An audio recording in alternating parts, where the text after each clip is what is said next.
Hey guys, welcome back to Telltale. My name's Emily, and I just wanted to give a really quick review, a solo one today. It's kind of deviating a little bit from what we usually do, so I'm gonna switch things up a little more. If you're watching, I'm gonna do a little interactive thing real quick.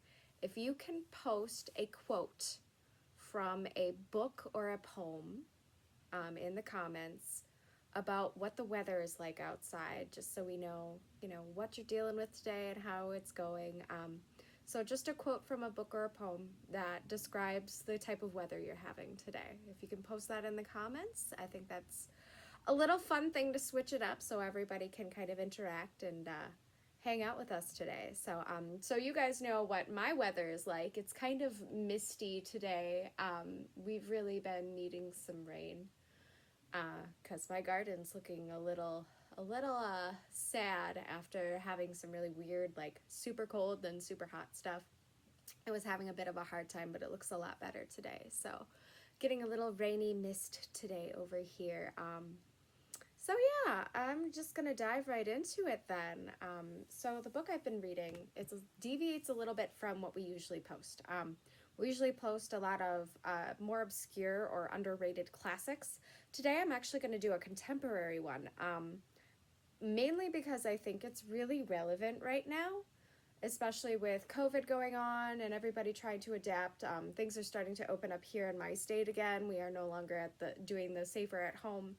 Well, we kind of are, but like stores are opening and things like that. And I'm seeing a lot of people really railing on each other on social media because some people are doing things differently. They're not wearing masks when they go out. Some people are just not going out yet. Some people are going out and about like nothing's, happened, trying to just like regain that sense of normal. And one of the biggest arguments I see is that everyone's like, well, we just need to have more empathy for one another and just really respect each other's differences, or, people need to protect each other and have more empathy because you never know what the person next to you is going through or if they have a medical condition or whatever. Like, we just need to be better about protecting people. So it's funny because right before shutdown, I had purchased this book, Against Empathy by Paul Bloom. Really interesting read, especially during this time. Paul Bloom, he is a professor of psychology at Yale University. He has written books such as Just Babies, which is about psychological development in babies and children, how pleasure works, things like that. So he's written some really good pieces of literature on psychological phenomenon and emotions and things like that. So one of the things I really appreciated about this book is first its existence, because I myself am an empath. I tend to feel what other people are feeling in a room. And for the longest time, I've always felt like I've been caught between feeling like this is either a superpower or it's a curse. And there's really no in between. Some days it feels really overwhelming, like especially if my husband's had a bad day. The second he walks in the door, I know it because I can just feel that he's upset. So one of the things I really appreciated about this book when I picked it up was in the first chapter, it defines empathy. A lot of the time, empathy is used interchangeably with compassion and with sympathy, and they are not the same thing. Empathy is the ability to feel what another person is feeling, whereas sympathy is to feel for them, like to kind of be like, oh, I can understand at least to a degree what that is. Empathy is not that. It's actually experiencing, like when a person is anxious, you start feeling anxious. It's you kind of start taking on that energy. So I really appreciated that he took time to actually define what it is, because I feel like that's been the biggest issue I've had during this COVID thing, where people are like, have more empathy. And I'm just like, I don't think you know what that means. You can insert the Inigo Montoya meme here from Princess Bride. I don't think that word means what you think it means. But yeah, it's definitely a really good read. It was very fascinating psychology. Paul Bloom uses a lot of very relevant pop culture references throughout to kind of describe phenomenon that's going on, and to really break down the psychology of empathy. And he does it in different situations as well. Like, he starts just kind of by defining what empathy is. Then he goes into like pros and cons in different situations. Like, he's not fully against empathy. What he's trying to tell people is not to confuse empathy with cognitive compassion, where you're logically having compassion for a situation. So he kind of goes through, starting, of course, with defining. Then he goes into the shortcomings of empathy, because empathy has a very narrow scope. We tend to empathize with those closest to us, not at a larger scale, which would be overwhelming. If you're empathizing at a really huge scale, like worldwide scale, you'd probably not want to live anymore. It's overwhelming enough to feel what another person's feeling. I can't imagine people, like, sometimes you go into a room and people are just emoting everywhere. And it's just like, oh my goodness, stop. But anyway, what's really nice is that he also goes into other situations, like the shortcomings of empathy in romance, the shortcomings of empathy in politics, the shortcomings of empathy as a moral guide, because a lot of people argue that empathy is what kind of guides morality in societies. And then he kind of just breaks down why these are flawed to believe that these things are positive all the time. Yes, they do have positive aspects, but he's kind of arguing that empathy tends to have a lot more shortcomings than it does positivity. He also goes into people who are sociopaths, and whether or not there's a drastic difference in empathy in those situations. He goes into people who kind of touches on people with abuse issues, how empathy affects war, how empathy affects just a lot of really different situations. And mostly he's focusing on the shortcomings of it, and how we need to stop relying on empathy as our means of guiding our morality and start using more rational thinking and start using a more cognitive approach on how we have compassion for other people and how we have compassion in situations that are really difficult, or really hard to navigate.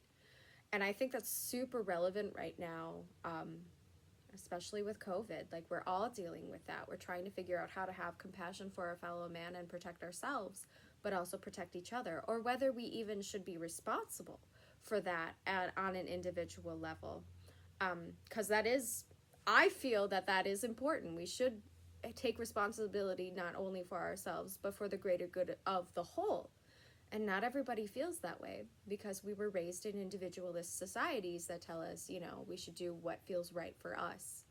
And it's also a little bit postmodernist to their having that idea. So because of all those different philosophies we have in our conflicting society, or conflicting philosophies in our society, I should say, we definitely have missed the mark of what empathy is and compassion is. And I think that's a huge, just being able to define those two things has been really eye-opening, I think, for the public, is being able to differentiate between what empathy is and what compassion is, and knowing that there is a difference, because people do use it so interchangeably. So yeah, I really recommend this book, even if you're an empath like myself. It is challenging, but also kind of relieving, because I am aware personally of the shortcomings of empathy, but it's nice because he also hands you tools on how to break things down logically when you're experiencing those kinds of situations. Like, these are the thought processes you can have. He doesn't do it directly and say, here's how you prevent that. He kind of just goes through different just different scenarios and kind of breaks it down so that you yourself can start seeing, oh, I could break this down logically and have compassion for a person, and just kind of hand the emotions of other people back to them so you don't have to take them on and feel like they're this huge burden. And and so it's just really nice to kind of have that perspective and to have that refreshing, like, he's not saying be robots, but he's saying we do become very reactionary, knee-jerk reactions, and that is common, especially when we've encountered stuff we haven't dealt with before. So I really think it was a good read. Highly recommend it if you're interested in psychology. It is, of course, nonfiction, but it's very entertaining. He does a really great job incorporating popular culture into it. He does a really great job of being kind of sassy throughout, so his personality comes out really nicely. You feel like you're being told stories instead of just kind of sat in a lecture and educated against your will kind of thing. It doesn't feel like this is a lecture piece. He does really interesting case studies. There was one part of this book I really liked, when we get into the situation of psychopaths and stuff, where it has like this checklist. It has a checklist. What did they call it? The psychopathy checklist revised. Factors, facets, and items. So there's basically this checklist of how to define a psychopath. I thought that was a fascinating part, just because when they're talking about empathy, sometimes psychopaths have a really high rate of empathy. Like, they can really experience a lot, and sometimes I just thought that whole section was interesting when they start talking about, like, it's in the section called Violence and Cruelty, and empathy's involvement in violence and cruelty. So I thought that was a fascinating part. Highly recommend this book. Like, this is just a really great, refreshing read, especially in a society that is so emotion-based. We live in a society where we make decisions very emotionally, especially in the politics section. Oh my goodness, that was a really good read too. Also very relevant because of the polls opening up and having a voting year. So that was a fascinating part of reading too. So this is just a really great book for all the things we're experiencing right now in this time period. Highly recommend it. So if you liked this review, go ahead and hit subscribe, hit the like button. Please also feel free to drop comments outside of just the quotes about what the weather is like by your place. So go ahead and dialogue with us. Let us know what you think of the book. Let us know what books you like. If you are interested in psychology, especially the psychology of empathy, feel free to recommend stuff to us. We really enjoy that kind of thing. So go ahead and shoot us comments and have conversation with us. Thanks for watching. Bye-bye.